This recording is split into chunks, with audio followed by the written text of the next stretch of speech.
নমস্কার বন্ধুরা, আপনারা কেমন আছেন? আশা করি ভালো আছেন। আজকে আমি একটি 5 ভোল্টের মোবাইল চার্জার নিয়ে হাজির হয়েছি। এই চার্জারটি চলছে না, অর্থাৎ এলইডি যে লাল লাইটটি সেটি জ্বলছে না, তার মানে এতে লাইন আসছেই না। আমি সিরিজ বোর্ডে কানেকশানটি দিয়ে দেখিয়ে দিচ্ছি আপনাদের। লাল লাইটটি ইন্ডিকেট করছে না, অর্থাৎ এই চার্জারটি আমার খারাপ আছে। এই চার্জারটি আমি রিপেয়ার করে দেখাবো।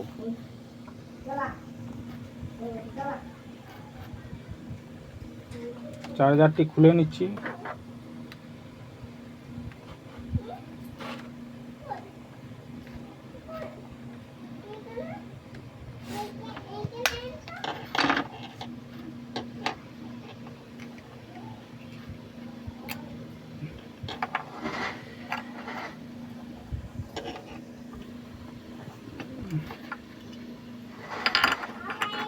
চার্জারে এই দুটো তার কেটে গিয়েছে।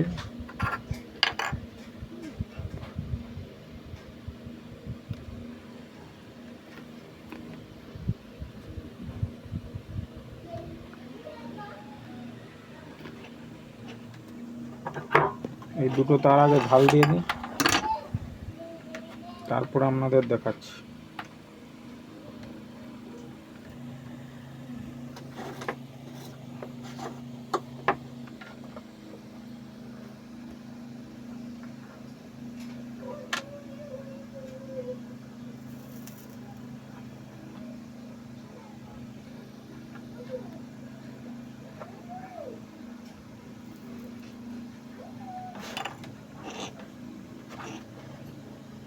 এই ডায়োডটা হবে প্লাস, ডায়োড দিকটা অর্থাৎ লাল তারটা।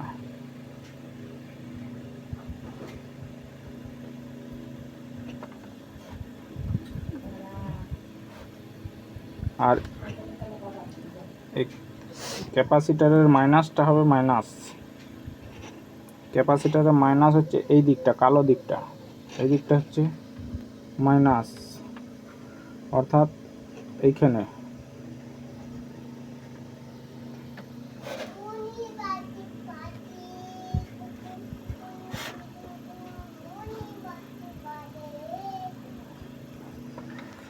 সোল্ডারিং হয়ে গেছে।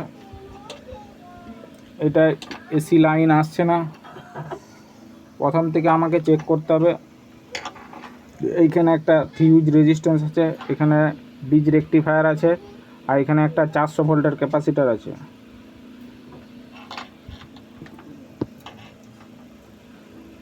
আমাকে প্রথম থেকে চেক করতে হবে এই ফিউজ রেজিস্ট্যান্সটা ঠিক আছে কিনা। তার জন্য আমি মাল্টিমিটারটাকে কন্টিনিউটিতে রেখে চেক করে নেব। প্রথমে পপ দুটো ঠেকিয়ে বিপ সাউন্ড আসছে নাকি দেখে নেব। বিপ সাউন্ড আসছে। এটাও যখন চেক করব তখন বিপ সাউন্ড আসতে হবে।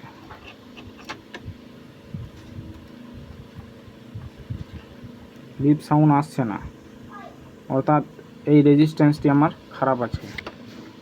এই রেজিস্ট্যান্সটি পাল্টে নিলেই চার্জারটি ঠিক হয়ে যাবে।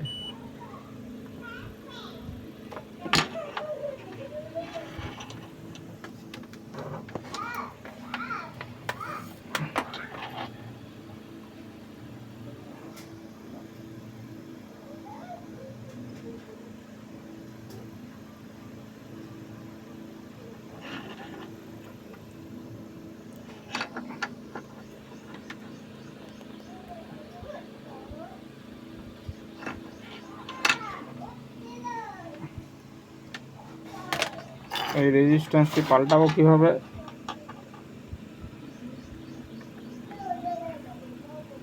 তাতালের সাহায্যে সোল্ডারিংটা গলিয়ে নিতে হবে।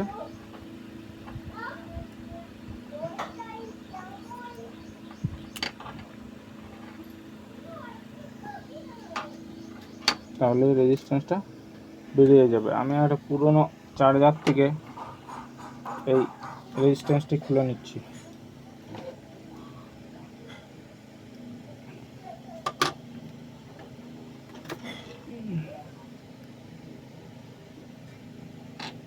এবারে আমি এই সাইডে সোল্ডারিং করে নিচ্ছি।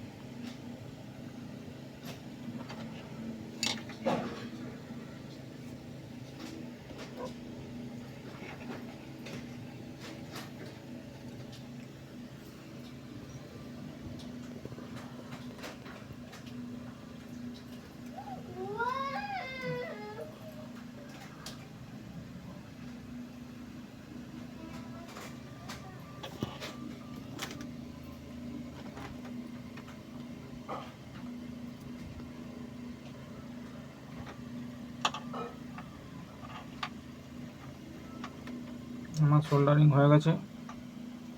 এখানে একটা তার আমার ছেড়ে গেছিল, সেটা এই রেজিস্ট্যান্সের এই সাইডে দিতে হবে।